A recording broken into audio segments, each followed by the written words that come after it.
Hello my sweet caramel, कैसे हैं आप। जैसे कि हमने माफिया ब्रदर्स के लास्ट पार्ट में देखा था, जेके ने ते को बेसमेंट में लॉक कर दिया होता है। सो फ्रेंड, अब हम आगे की स्टोरी देखते हैं।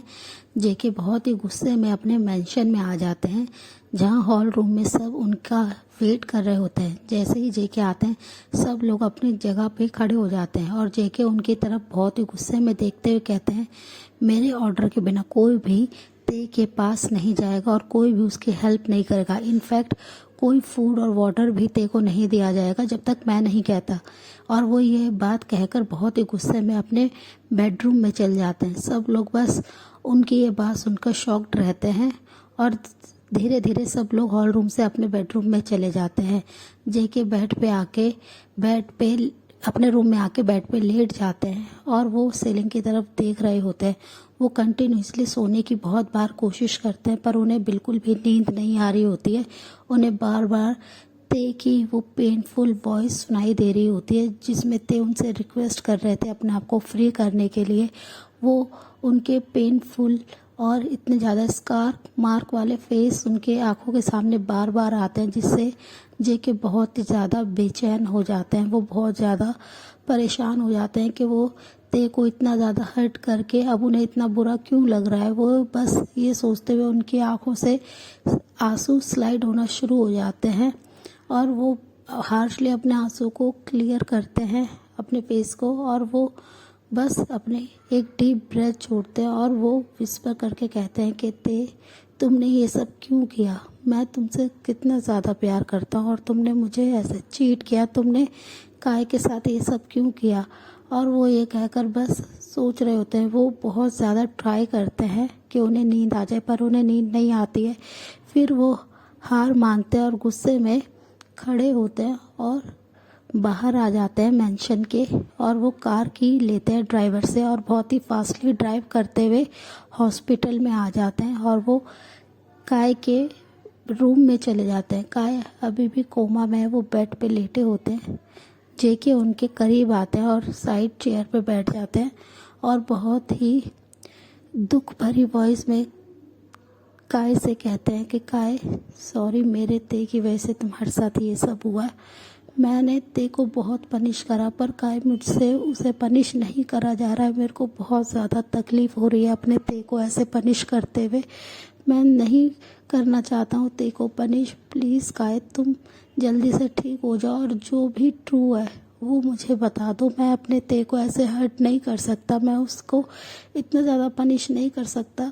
मुझे ऐसा लगता है कि कोई तो बात है जो मुझे नहीं है पता, और मेरा ते इनोसेंट है।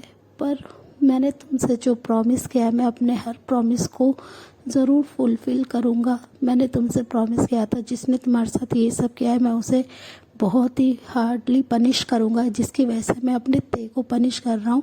और वो ये लाइन कहते हुए बहुत ही ज़्यादा रोने लगते हैं। वो बेड पे अपने हेड को रख लेते हैं और कंटिन्यूसली जेके रो रहे होते हैं और बार बार काय से ठीक होने के लिए कह रहे होते हैं कि मेरे को बहुत ज़्यादा तकलीफ़ हो रही है अपने ते को ऐसे हर्ट करते हुए। बस तुम ठीक हो जाओ और मेरे को जो भी ट्रू है वो बताओ। मेरा ते ऐसा कुछ नहीं कर सकता, वो बहुत इनोसेंट है और वो मुझसे ही प्यार करता है, वो किसी और से प्यार नहीं करता है। काय, तुम्हें ज़रूर कोई मिसअंडरस्टैंड हुआ है। और वो ये कहकर वहीं पे बैठ के रोने लगते हैं। वो रोते रोते कब सो जाते हैं उन्हें भी नहीं पता होता है। और दूसरी साइड बेसमेंट में ते सेंसलेस पड़े होते हैं। मॉर्निंग में ते को जब धीरे धीरे सेंस आता है तो वो देखते हैं कि वो बिल्कुल ही, उनकी बॉडी में एनर्जी नहीं है और वो फ्लोर पे, एक डर्टी फ्लोर पे पड़े हुए हैं। वो धीरे धीरे सेंस में आते हैं और अपने आप की आंखों को रब करते हुए बैठने की कोशिश करते हैं, बट उनको इतना ज़्यादा पेन हो रहा होता है उनके लोअर पार्ट में कि वो ठीक से बैठ भी नहीं पा रहे होते। वो अपनी बॉडी को स्लाइड करते हुए वॉल के सहारे ले आते हैं और वॉल के साथ अपने बैक को हिट करते हुए वहाँ पे बैठ जाते हैं उनके टच करते हुए। और बस वो फिर स्लोली अपने नीक्स को अपने चेस्ट के करीब लाते हैं और अपने हैंड से होल्ड कर लेते हैं और अपने हेड को अपने नीक्स में हाइड कर लेते हैं और वो बहुत ही साइलेंटली रो रहे होते हैं।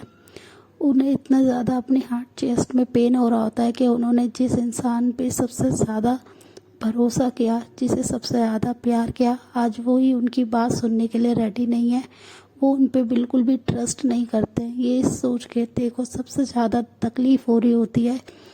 वो कहते हैं ना कि दिल टूटने की आवाज़ नहीं होती, पर उसका पेन सबसे ज़्यादा होता है। वो पेन ते को फील हो रहा होता है और उन्हें बहुत ज़्यादा दुख होता है कि वो सबसे ज़्यादा ट्रस्ट सिर्फ जेके पे करते थे, अपने लव पे करते थे, और उनके लव ने ही उनके ट्रस्ट को ब्रेक कर दिया।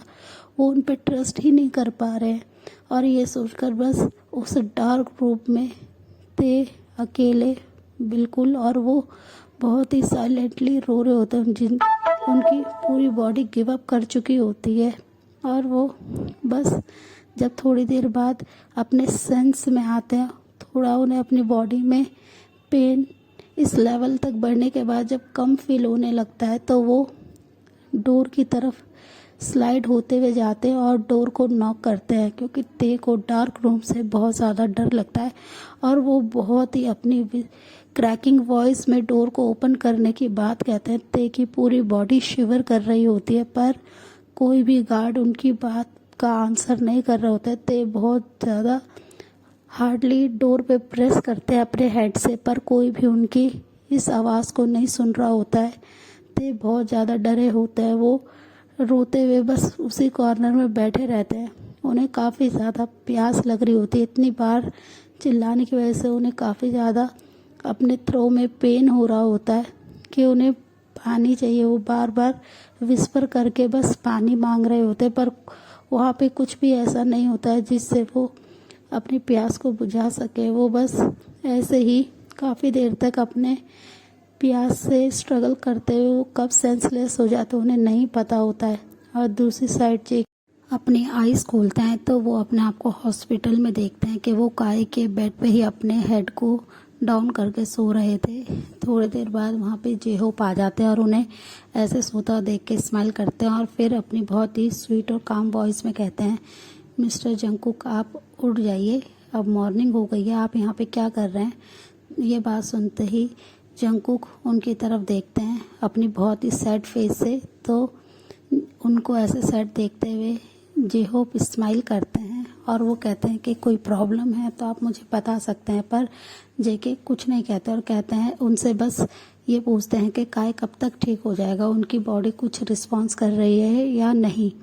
डॉक्टर ये बात सुनकर उनकी वो कहते हैं कि काय बहुत जल्दी ठीक हो जाएंगे, उनकी बॉडी पे अब मेडिसिन बहुत ही अच्छे से असर कर रही है और आप इतना फिक्र मत कीजिए, मैं हूँ ना काय का ध्यान रखने के लिए, मैं हर वक्त हर कंडीशन में उनका ध्यान रखूँगा। डॉक्टर जेहोप की ये बात सुनकर जंगकुक थोड़े से शॉक्ड होते हैं और अपनी आईब्रो को रेज करके उनकी तरफ देखते हैं, तो जेहोप स्माइल करते हैं और वो काय के पास आके उनके हैंड को अपने दोनों हैंड में लेके बहुत ही प्यार से रब करने लगते हैं, जिसे देखकर जेके समझ जाते हैं कि डॉक्टर जेहोप उन्हें काफ़ी ज़्यादा पसंद करने लगे हैं और वो बस वहाँ पे साइड टेबल पे बैठ जाते हैं जेहोप और कंटिन्यूसली उनके हैंड को अपने हैंड से रब करते हैं और स्माइल करके बस वो काय के फेस की तरफ ही देख रहे होते हैं और अपने दूसरे हैंड से उनके हेयर को उनके ईयर के पीछे करते हुए स्माइल कर रहे होते हैं। फिर जेके ये देखते हुए स्माइल करते हैं और फिर वो स्माइल करके वहाँ से कहते हैं, डॉक्टर अच्छा मैं चलता हूँ, जैसे ही काय की कंडीशन में कोई भी इम्प्रूवमेंट हो आप मुझे तुरंत बता दीजिएगा। तो ये बात सुनकर जेहोप स्माइल करते और कहते हैं कि ठीक है सर, और उन्हें वहाँ से जाने के लिए परमिशन देते हैं। थोड़ी देर में जेके वहाँ से बाहर आ जाते हैं और वो आके बस अपनी ड्राइविंग सीट पे बैठ जाते हैं और कार को ड्राइव करने लगते हैं। वो बस ते के बारे में सोच रहे होते हैं, ते को ऐसे पनिश करते हुए उन्हें काफ़ी ज़्यादा हर्ट हो रहा होता है। वो जैसे ही अपने मेंशन आते हैं वो तुरंत ही अपने बेसमेंट में चल जाते हैं और अपने गार्ड से पूछते हैं कि ते ने क्या करा, कुछ कहा। तो गार्ड्स उनसे यस में अपनी हेड को शेक करते और कहते हैं कि लिटिल मास्टर पानी मांग रहे थे, उन्हें शायद प्यास लग रही है और वो बहुत ज़्यादा डर रहे थे। वो बार बार डोर को नॉक कर रहे थे और वहाँ से बाहर निकलने के लिए कह रहे थे। ये बात सुनकर जेके को थोड़ा सा बुरा लगता है कि ते को उन्होंने इतने डार्क रूम में कैप्चर करके रखा है। फिर वो अपने गार्ड से रूम को ओपन करने के लिए कहते हैं। तो जैसे ही गार्ड रूम ओपन करते हैं वो देखते हैं कि ते वॉल के सहारे ऐसे ही फ्लोर पे पड़े हुए हैं और उनकी पूरी बॉडी पे अभी भी बहुत ज़्यादा चोट के मार्क हैं जहाँ से ब्लड निकल रहा है और वो पूरा ब्लड ड्राई ब्लड में कन्वर्ट हो गया है। उन्हें वो जेके उनके पास आते हैं स्लोली और वो ते के फेस की तरफ देखते हैं जिस पे इस समय बहुत ही ज़्यादा ब्रूसेस के मार्क हैं, चोट के निशान हैं, जिसे देखकर जेके को अपनी हार्ट चेस्ट में बहुत ज़्यादा पेन होता है और वो ते के उस पील हुए हुए फेस की तरफ देखते हैं। वो ते के लिप्स को देखते हैं जो पूरी तरह से इस समय ड्राई हो रखे हैं और बहुत ही उस पर डीपली टीथ के मार्क हैं, काफ़ी ज़्यादा कट हैं। तो उसे देखकर जेके तुरंत ही अपने गार्ड्स को पानी लाने के लिए कहते हैं कि ते अभी भी सेंसलेस है। वो जैसे ही उनके गार्ड्स पानी की बोतल लाते हैं, जेके कुछ पानी को अपने हैंड में लेते हैं और ते के फेस पे थ्रो करते हैं, जिसकी वजह से ते अपने सेंस में आ जाते हैं और वो अपने सामने जेके को खड़ा देखते हैं तो वो काफ़ी ज़्यादा उनसे डर जाते हैं और वो बहुत ही रोते हुए उनसे अपनी बहुत ही धीरे वॉइस में बस पानी की डिमांड करते हैं कि उन्हें पानी चाहिए। जेके उनको ऐसे देखकर उन्हें काफ़ी ज़्यादा तकलीफ़ होती है। वो ते के हेड के नीचे अपने हैंड को रखते हैं और उनके माउथ के पास बॉटल लगाते हुए उन्हें ड्रिंक कराने लगते हैं, पानी पिलाने लगते हैं। ते इतने ज़्यादा थके हुए होते हैं कि वो ठीक से अपनी पानी भी नहीं पी रहे होते हैं, वो बहुत ज़्यादा पेन में होते हैं। जेके ये देख रहे होते हैं कि उनकी पूरी बॉडी पे सिर्फ उनके दिए हुए चोट्स के मार्क हैं जो कि कुछ अभी फ्रेश हैं और कुछ बहुत ही ज़्यादा डार्क कलर के हो गए हैं। वो उनके नेक को देखते हैं जहाँ पे जेके के फिंगर के मार्क हैं बहुत ही ज़्यादा डीपली। ते बहुत ही मुश्किल से पानी पी पाते हैं और वो फिर से अपनी आइज़ को क्लोज करने लगते हैं। तो जेके थोड़ा और पानी अपने हैंड में लेते हैं और उनके फेस पे डालने लगते हैं। ते तुरंत ही अपने सेंस में आते हैं और उनसे बहुत ही अपने क्रैकिंग वॉइस में रिक्वेस्ट करते हैं कि उन्हें उनके घर जाना, उन्हें उनकी ग्रैंड माँ के पास जाना है। वो बस सेंसलेस होने से पहले बस ग्रैंड माँ का नाम बोल रहे होते हैं, जिसे सुनकर जेके को काफ़ी ज़्यादा हर्ट होता है कि इस समय ते इतने ज़्यादा पेन में है कि उन्हें कोई और नहीं, सिर्फ उन्हें उनकी ग्रैंड माँ चाहिए और वो बस उनकी तरफ देख रहे होते हैं। ते बहुत ही ज़्यादा इस समय थिन हो गए होते हैं कि उनकी बॉडी में इतना भी स्ट्रेंथ नहीं होता है कि वो ठीक से बैठ सकें। वो बस अपनी हर्ट आई से जेके के फेस की तरफ देख रहे होते हैं। जेके उन्हें इस तरीके से देखते हुए उन्हें बहुत ज़्यादा तकलीफ़ हो रही होती है। ते की आँखों में सिर्फ आंसू होते हैं और उनका पूरा फेस आंसू से कवर हो रखा होता है, आंसू के मार्क से जो ड्राई हो चुके हैं। और जेके उनसे कहते हैं कि मैं तुम्हें यहाँ से बाहर ले जाऊँगा और वो ये अपनी लाइन कंप्लीट ही कर रहे होते हैं और गार्ड्स को इशारा कर रहे होते हैं ते के होश में लाने का। इतने में ते अपनी आइज़ को क्लोज करते हैं और वो फिर से सेंसलेस हो जाते हैं। जेके उन्हें तुरंत ही अपने आर्म्स में कैरी करते हैं और वो काफ़ी ज़्यादा डर रहे होते हैं कि ते हर थोड़ी देर में सेंसलेस हो रहे हैं। वो अपनी बात भी ठीक से कंप्लीट भी नहीं कर पा रहे हैं। वो उन्हें अपने आर्म्स में कैरी करते हैं और अपने बेडरूम में लेके आ जाते हैं। वो डॉक्टर को कॉल करने के लिए अपने गार्ड्स को कह देते हैं।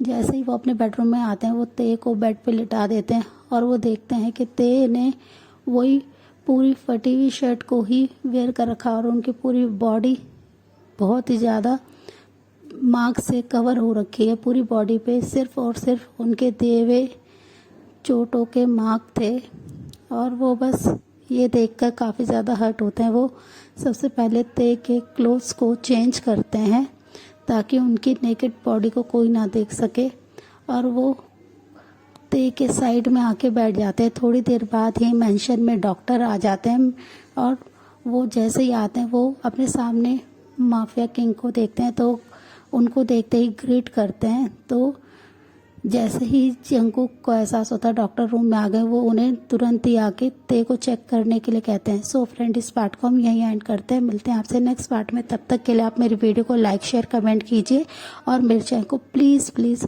हो सके तो सब्सक्राइब कीजिएगा। और जिन लोगों को हर्ट हो रहा है, ये जल्दी ठीक हो जाएगा सब।